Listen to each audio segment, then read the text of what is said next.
Nah, ada kembalian 50.000 gitu ya. Terus kita submit. Nah, di sini ada cetak stroke kecil, setelah besar, dan langsung ke printer. Tapi untuk langsung ke printer hasilnya kurang bagus karena dari browser itu dari tepian atas sampai ke huruf pertama itu minimal 2 cm, jadi kurang bagus gitu ya. Nah, stroke kecil adalah A4 dibagi 4, jadi 1, 2, 3, 4 itu ya, jadi lebih kecil lah gitu ya, buat penghematan kertas misalnya. Oke, saya menggunakan stroke besar aja ya, terus cetak. Nah, ini hasil cetakannya seperti ini ya. Ada yang lunas, ada yang kurang 100.000 gitu ya. Kalau lunas karena bayarnya pas gitu ya. Oke ya, dari pembayaran seperti itu.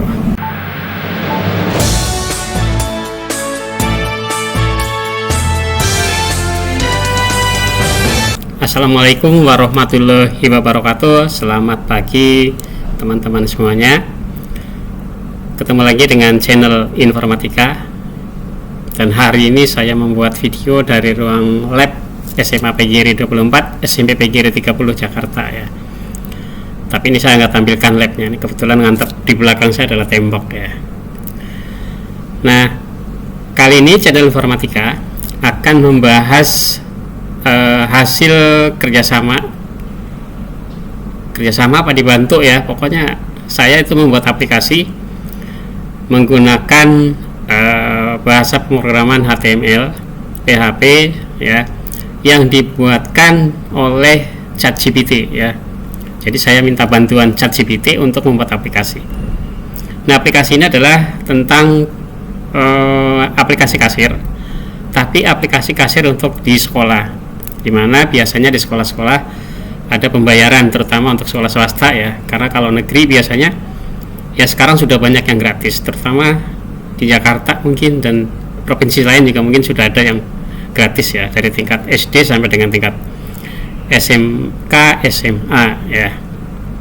Nah, aplikasi ini berbasis web, PHP natif ya, bukan ada kan sekarang banyak tuh yang memudahkan pekerjaan, membuat simple dalam pengkodingan, yaitu menggunakan framework seperti Laravel, dan juga mungkin ada CI, atau mungkin ada juga framework yang lain ya. Nah, saya menggunakan PHP natif ya, yang dibantu hampir ya mungkin 80-90% logiknya memang dikerjakan oleh AI ChatGPT ya.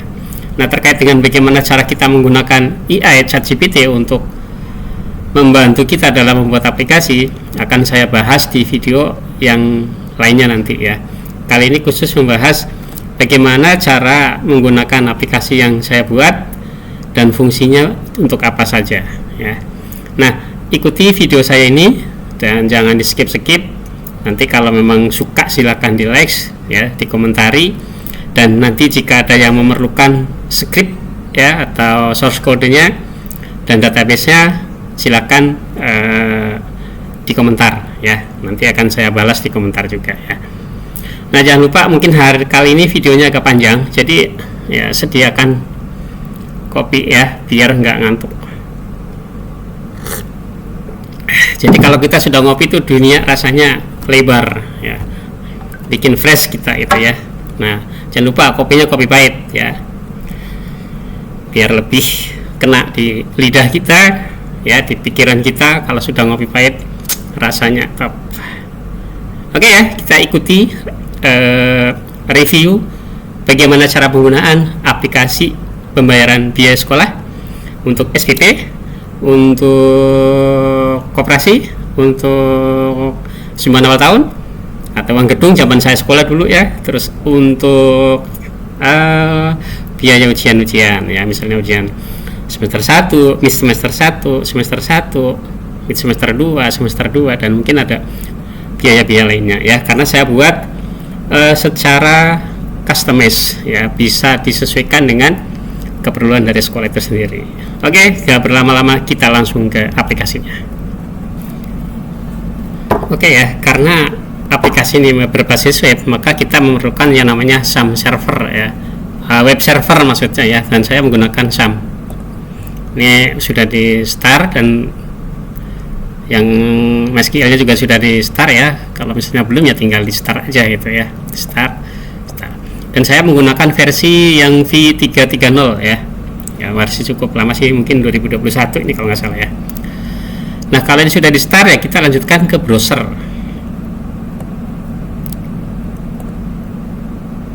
Ya, di browser saya menggunakan localhost. Sebenarnya bisa juga menggunakan IP address-nya ya. Localhost, terus foldernya adalah saya buat Dana. Folder ini kan bisa di customize sesuai dengan kondisi di sekolah masing-masing ya, atau di pengguna masing-masing. Oke ya, untuk login saya masih menggunakan, kebetulan ini adalah nama teman saya. Nanti saya ganti ke admin ya, user admin dan passwordnya admin. Terus pilih tahun ajaran ya. Nah, terus kita login. Ternyata user name atau passwordnya salah. Coba kita cek lagi ya. Mas Duki, terus Duki 44. Pilih tahun ajaran. Nah, ini adalah tampilan dari halaman dashboard ya. Ketika pertama kali setelah di login, ada halaman dashboardnya, dashboard admin. Nah, di sini jumlah siswa masih 0, total pembayaran juga 0, belum bayar bulan ini juga masih 0, tagihan jatuh tempo juga 0. Oh ya, sebenarnya saya sudah membuat video yang sebelum ini ya, tapi pada saat membuat video itu kondisinya belum selesai, baru setengah jadi ya, baru setengah jadi. Nah, yang sekarang sudah mendekati final. Kalaupun nanti ada revisi-revisi, paling bukan terkait dengan teknis ya, untuk revisinya. Jadi secara teknis ini sudah selesai gitu ya. Jadi silakan kalau misalnya mau nonton yang versi video versi sebelumnya, nanti ada di deskripsi ya, bisa ada linknya, nanti saya cantumkan gitu ya. Oke, kita lanjut dulu ya. Nah, di versi yang video kali ini ada penambahan di sini logo ya. Logonya bisa diganti ya, di custom sesuai dengan logo sekolah ya. Terus di sini ada data biaya ya, data biayanya. Terus ada data siswa, data kelas, data rombel, tahun ajaran ya, profil sekolah, ada user ya. Nanti saya bahas satu-satu ya. Ada rincian biaya, ada transaksi, dan ini adalah menu utamanya ya, transaksi, karena fungsinya adalah untuk transaksi. Terus cetak laporan, ada batal transaksi, ada backup data. Backup data ini adalah untuk membackup database-nya ya. Terus ada restore data. Jadi backup dan restore ini satu kesatuan ya. Restore untuk mengembalikan data ya. Terus backup tentunya untuk membackup data agar lebih aman ya, bisa kita simpan di flash disk atau mungkin di Google Drive dan lain sebagainya gitu.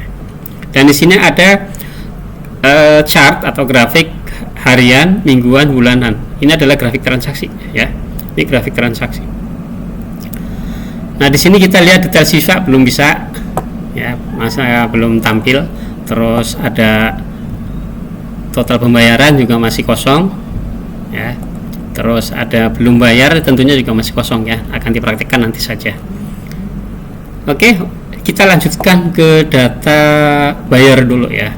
Nah, di data bayar di sini saya menyertakan template ya.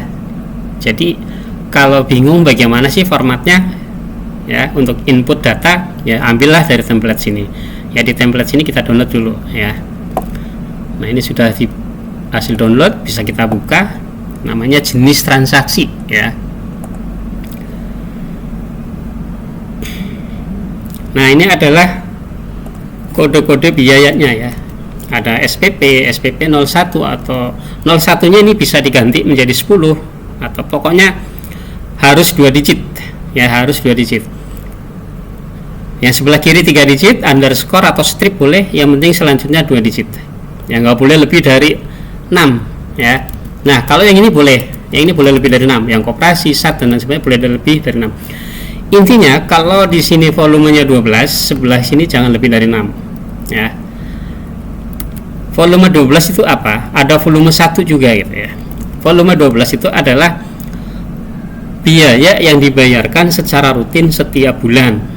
Biasanya adalah SPP ya, dari bulan Juli sampai dengan bulan Juni tahun berikutnya. Nah, fungsi dari 12 ini nanti untuk menjabarkan ke dalam bulan-bulan ya. Jadi kalau nggak ada 12 ya nanti nggak bisa dijabarkan gitu ya. Wajib kalau yang SPP itu sifatnya yang dibayar per bulan harus disesuaikan dengan jumlah bulannya, yaitu biasanya 12 bulan gitu ya. Nah, kelas ini nanti wajib sama dengan yang ada di data siswa ya. Nanti ada kelas, ada rombel di data siswa ya. Apa bedanya kelas dengan rombel di data siswa? Kelas tentunya contoh kelas 10, kelas 11, kelas 12, kelas 7, kelas 8, kelas 9, kelas 1, 2, 3 sampai dengan kelas 6 ya. Itu kelas. Kalau rombel itu bisa 10.1, 10.2, 10 IPS 1, 10 IPS 2, itu rombel gitu ya. Nah, kalau yang ini namanya bebas, nama biaya silahkan disesuaikan, mau panjang juga boleh ya. Nah, tahun ajaran itu hanya diambil dua dari kanan. 2024 diambil 2 digit dari kanan, 2025 diambil 2 digit dari kanan ya. Jadi hanya ada 5 digit di sini gitu ya. Nah, RP ini adalah format uang, jadi format mata rupiah ya, accounting. Di sini nggak perlu diketikkan RP ya, karena otomatis. Ini saya hapus misalnya gitu ya, terus saya ketikkan 500.000, terus masih 500.000 misalnya, terus 400.000 misalnya. Nah, yang ini saya 700.000, yang ini juga mungkin 700.000, contoh aja ya. Nah, ini seperti ini, jangan ditambah-tambahkan ya, terus di save.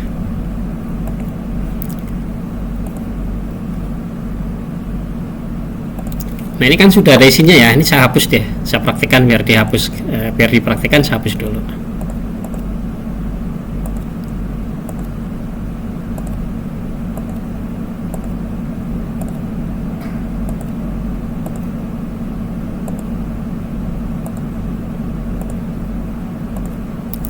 Nah, tadi sudah download, sekarang bisa juga ditambah manual ya, tapi ya lebih, kalau sudah ada template ngapain tambah manual, mending langsung dari Excel aja. Impor tadi letaknya ada di download ya.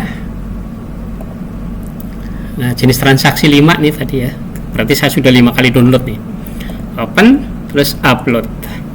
Nah, muncul ya. Oke, ini adalah master untuk biaya ya.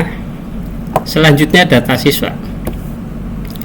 Data siswa saya juga sama, menyediakan template-nya ya, yang formatnya bisa diisi, disesuaikan dengan contoh yang ada. Kalau mau mau diisi lagi ya, tentunya ikuti contoh yang ada. Format tanggal misalnya jangan berbeda ya.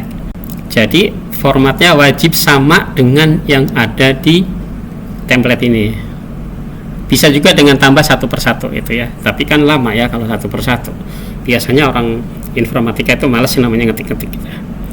Nah, kalau sudah, ini ada impor Excel ya. Di video sebelumnya itu nggak ada template ya, nggak ada pencarian. Ini buat pencarian ya secara individu, bisa dari nama, bisa dari NIS ya, dan bisa juga dari kelas. Terus nggak ada hapus kolektif ya, di video sebelumnya nggak ada hapus kolektif. Hapus kolektif itu untuk mengosongkan data siswa gitu ya.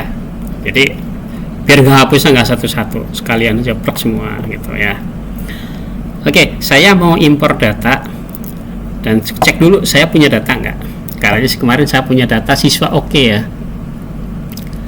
siswa oke. Nah, ini ada siswa oke ya,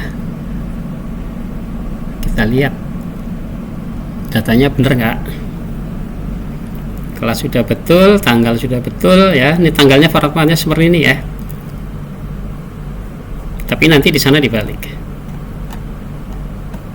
Terus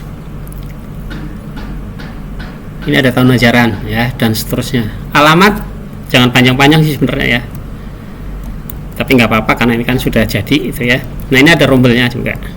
Oke, saya mau upload. Berapa jumlah siswa yang ada di sini? Oke ya. Ini total yang akan saya upload adalah 731 siswa ya. Karena di atas tadi ada header satu nih. Headernya ini nggak ikut upload nanti ya. Oke, saya upload dulu dari menu import Excel, terus file. Oke, tadi ada di menu download, terus siswa oke ya.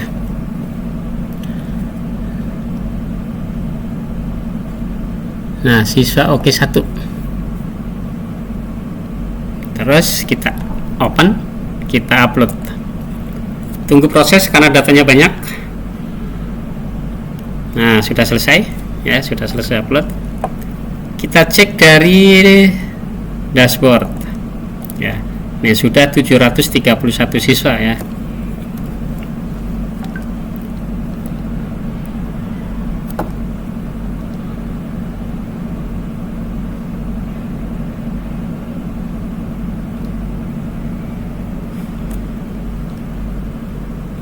Ya, 731 siswa. Total pembayaran 0, terus belum bayar juga masih 0 ya. Di sini artinya data siswa sudah ada di sistem ya. Berikutnya adalah data kelas. Ini seharusnya lebih dulu tadi dibahas ya. Data kelas ini berfungsi ketika kita input secara manual. Ya, input siswa secara manual. Di sini ada data siswa, terus tambah ya. Kita lihat di sini nih. Ada kelas, ada rombel, ya, ada tahun ajaran. Ya, ini semua harus ada di data kelas, data rombel, dan tahun ajaran. Harus diinputkan terlebih dahulu, ya. Terus kita lanjut. Ini kan 1, 2, 3 sama ya. Sekarang ke profil sekolah aja ya. Nah, di profil sekolah di video sebelumnya itu belum ada kotak. Kotak ini nanti untuk apa sih? Biasanya kalau di laporan-laporan itu kan ada tanggal cetak ya, ada tanggal laporan misalnya di mana, di Jakarta, tanggal sekian, siapa yang melaporkan kan gitu ya, ada tanda tangannya gitu. Nah, di video sebelumnya belum ada, ini sudah saya tambahkan. Dan di sini logo bisa diganti ya, logonya bisa diganti. Saya mau coba ganti dulu ya, ganti pakai, coba saya cari di picture.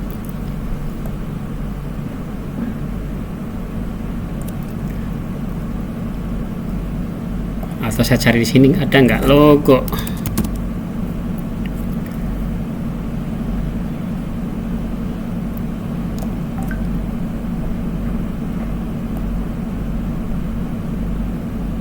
Nah, ada logo PGRI.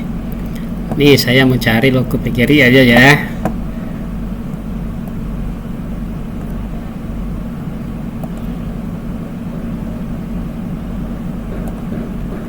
Oke, langsung simpen. Nah, ya, tampil. Terus gini refresh, klik. Nah, tampil juga kan logo PGRI jadinya ya. Oke, user. Ya, ini usernya bisa lebih dari satu, tapi kelasnya hanya admin dan operator ya. Levelnya hanya admin dan operator. Tapi untuk yang kali ini operator belum saya set. Ya, jadi masih satu user yaitu admin. Walaupun nanti yang penggunakannya banyak, loginnya tetap menggunakan user admin ya. Nah, user admin ini harus bisa apa ya namanya? Ini untuk login per tahun ajaran itu ya. Harus tahun ajarnya harus dimasukin juga ya, di input juga gitu. Terus ke rincian biaya. Ke data siswa dulu ya. Ke data siswa lagi karena di sini ada banyak banget nih tombol-tombolnya ya. Ada ubah tentunya untuk mengubah data siswa. Nah, ini seperti ini bisa diubah ya.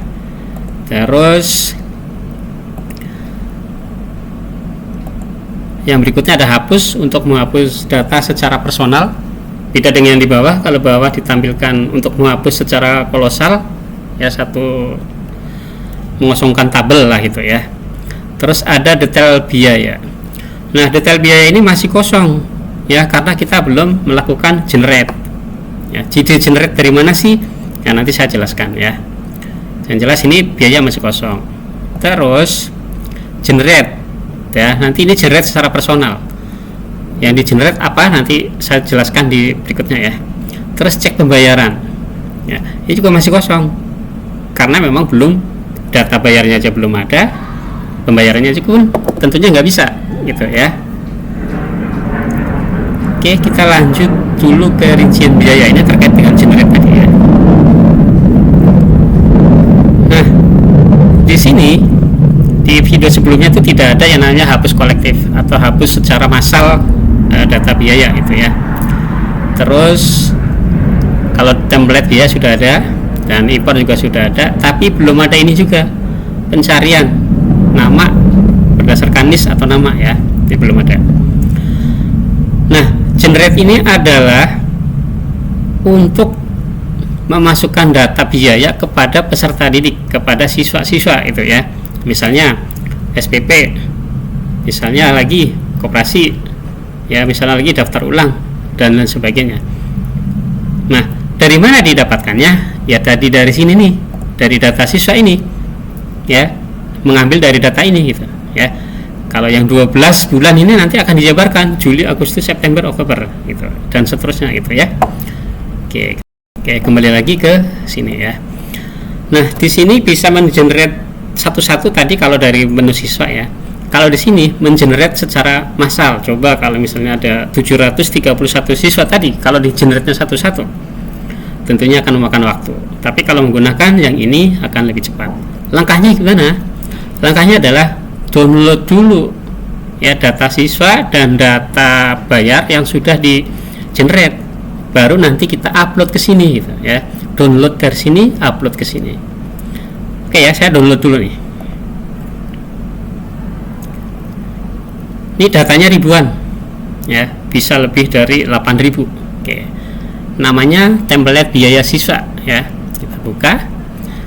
Kita cek dulu ya, berapa ribu datanya.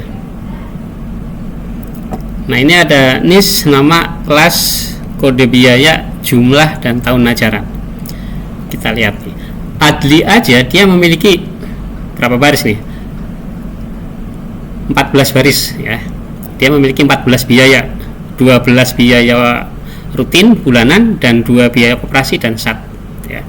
Oke, kita lihat berapa baris ke bawah. Ada 972 ya. 9.172 ya. 9.172 baris yang akan kita upload ya. Oke, sekarang kita upload ya. Tadi template biaya namanya ya, template biaya siswa. Kita ambil dari import, terus kita pilih template biaya siswa yang dari menu download tadi. Terus kita open, kita upload. Karena ini datanya banyak, diharapkan komputernya ya agak sedikit speknya tinggi ya. Kalau saya ini menggunakan laptop memorinya 8 GB dan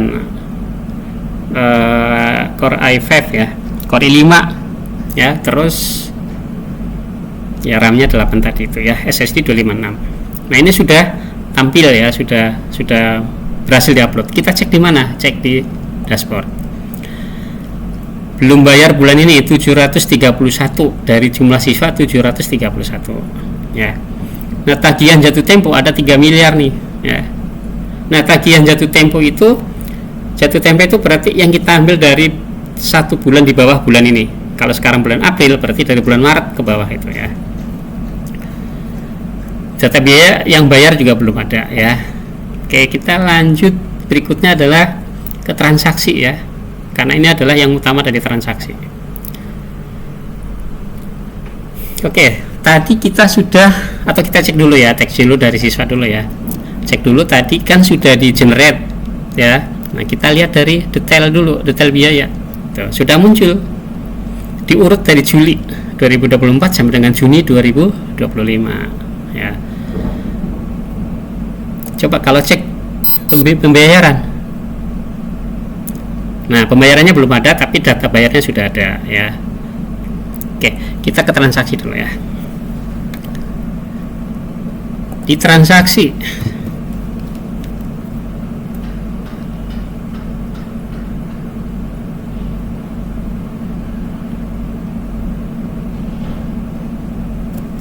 oke, di transaksi kita di sini ya, di kolom-kolom ini tidak bisa diketikkan karena ini nanti isi otomatis ketika setelah melakukan pencarian data gitu ya. Jadi biar lebih praktis gitu. Di sini juga semuanya kosong. Nah, di mana yang nanti yang kita ketikkan, kita ambil dulu data dari yang mau bayar. Misalnya ada pembayaran dari ya Adam. Ya, di sini ada Adam ya, kita ambil aja misalnya. Kalau bukan ini yang bayar misalnya gitu kan, mau dicari Adli misalnya gitu kan.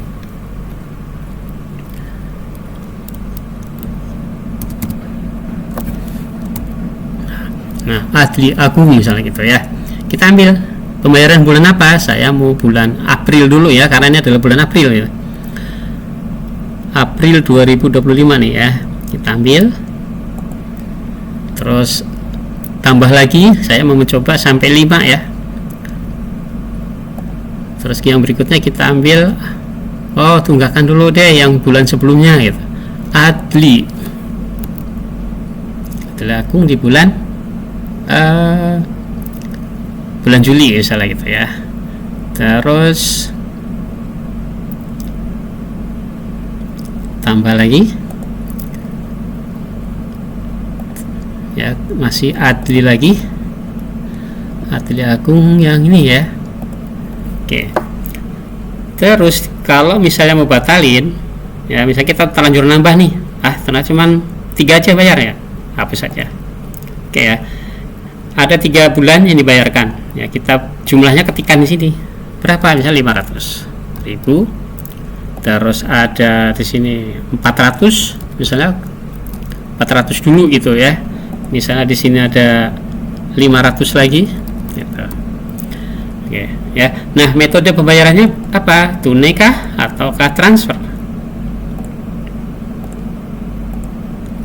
Nah, terus ketikkan berapa jumlah yang ada di sini, 1.400.000, 1.400.000. Bagaimana kalau misalnya lebih dari 1.400.000 gitu ya, misalnya mau bikin 1.450.000. Nah, ada kembalian 50.000 gitu ya. Terus kita submit.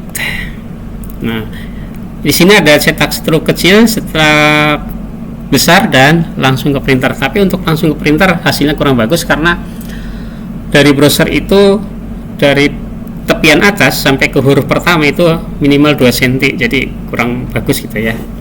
Nah, struk kecil adalah A4 dibagi 4. Jadi 1, 2, 3, 4 itu ya. Jadi lebih kecil lah gitu ya, buat penghematan kertas misalnya.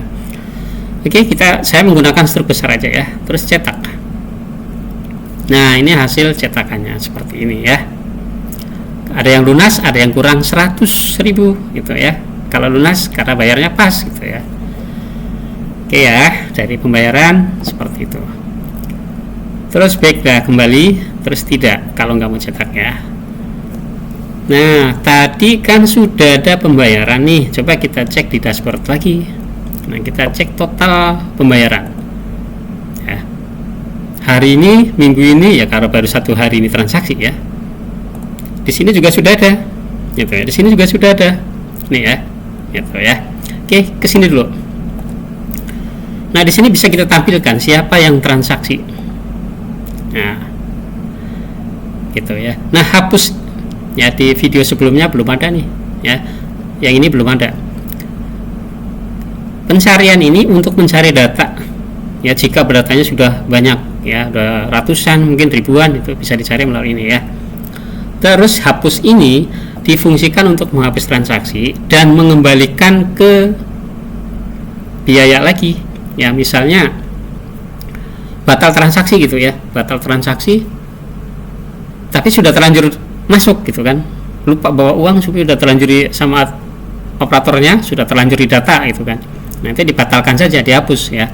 Oke, saya mau mencoba hapus yang ini ya, kekurangan 100.000 ya. Ya, bisa hapus. Nah, di sini untuk menghapus per item ya. Nanti ada yang menghapus secara kolektif untuk 1 orang dari kode transaksi. Kalau ini per 1 baris saja. Ya. Yang ini akan saya hapus nih, yang 400 ya. Oke, sekarang kita cek si Adli yang tadinya ada 100 karena sudah dikurangi 400, apakah akan kembali ke 500 gitu ya. Kemana kita cek? Ke data siswa aja nggak apa-apa. Ke data siswa kita cari Adli Agung ya, Adli Agung, cek pembayaran. Kita cocokin dulu ya, yang September sudah dibayar ya. Nih, September sudah dibayar tunai lunas, April sudah dibayar tunai lunas. Nah, tadi kan ada yang bayar 400, berarti kan tinggal 100, tapi kan dikembalikan lagi. Tuh, udah nggak ada ya, sudah nggak ada lagi yang 100.000. Karena apa? Karena sudah dikembalikan tadi melalui hapus transaksi. Ya, jadi kembali lagi sini. Gitu ya.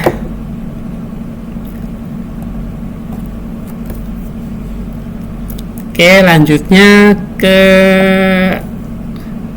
cetak laporan ya. Transaksi kayaknya sudah. Sekarang ke cetak laporan. Oh, kita cek dulu yang bulan April ya. Tuh.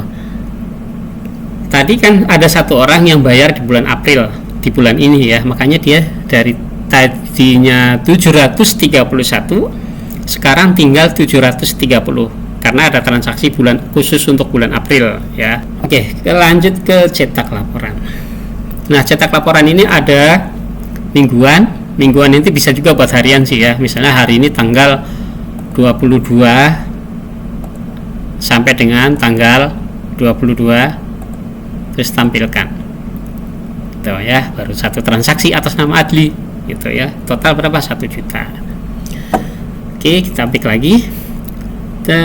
Masih di cetak laporan bulanan ya. Bulanan ini nanti saya lengkapi, mungkin ada bulannya, tanggal, tahunnya ya.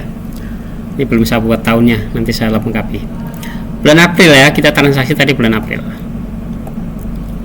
ya, baru ada 1 juga gitu ya. Terus tahunan 2024 2025 kita cetak.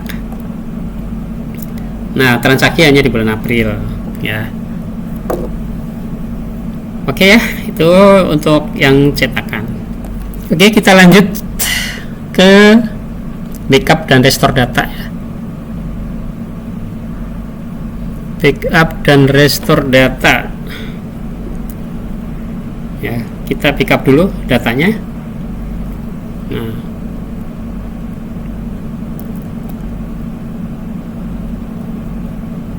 ini backupnya ya, namanya DB. Kita lihat ada di folder download ya, di folder download di DB nya ya. Terus saya mau membuktikan bahwa restore data itu berfungsi. Saya akan hapus dulu data siswa, saya kosongkan ya, hapus semua di ajaran 2024-2025 gitu ya. Nah, ini saya mau backup, mau restore ya dari yang backup tadi. Klik restore, terus pilih. Nah, ini yang tadi saya download kan, yang hasil backup ini ya. Terus oke, upload. Oke, restore berhasil. Kita cek di data siswa tuh kan, masuk lagi. Tuh, ada lagi kan ya. Itu berarti backup dan restore berfungsi gitu ya. Oke ya, selanjutnya saya mau menjelaskan tentang generate secara personal ya. Nah, ini fungsinya adalah mengenerate biaya untuk satu orang. Nah, mungkin ini diperlukan pada saat kalau ada siswa mutasi ya, masuk siswa baru ya, kan nggak mungkin di generate keseluruhan, nanti mengacaukan data gitu ya. Jadi di generate secara personal. Bagaimana caranya? Yang pertama kita masuk dulu, karena saya hapus dulu ya. Saya mau hapus rincian biaya dari atas nama Adam ya. Atas nama Adam saya hapus dulu. Adam ya, ada berapa nih? Tentunya pasti ada 12 ya, karena ini kelas 12 berarti ada 12 karena nggak ada biaya lain. Oke.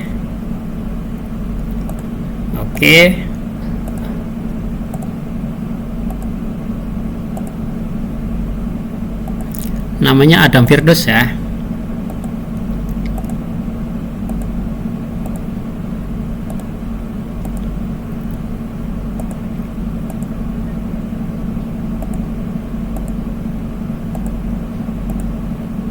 Oke, satu lagi ya.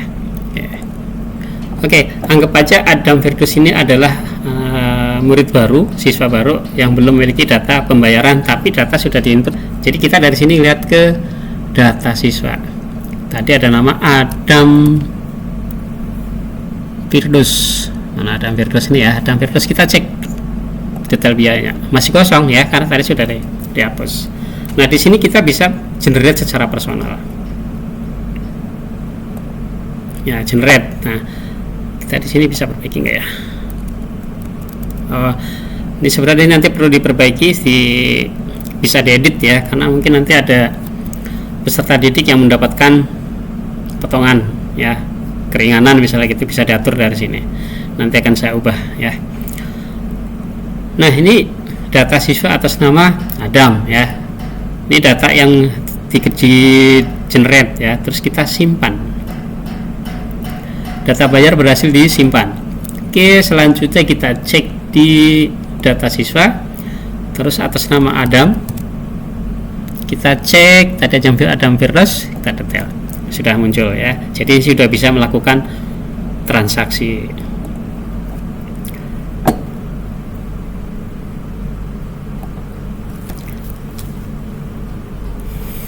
Oke, demikian tadi pembahasan terkait dengan aplikasi pembayaran keuangan sekolah yang saya buat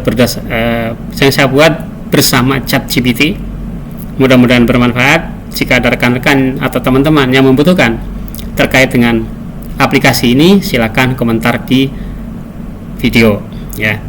Jangan lupa di subscribe, terus di like ya, kalau perlu di share ke rekan-rekan yang lain. Terima kasih atas perhatiannya, semoga sehat selalu ya buat teman-teman semuanya. Terima kasih. Wassalamualaikum warahmatullahi wabarakatuh. Salam informatika.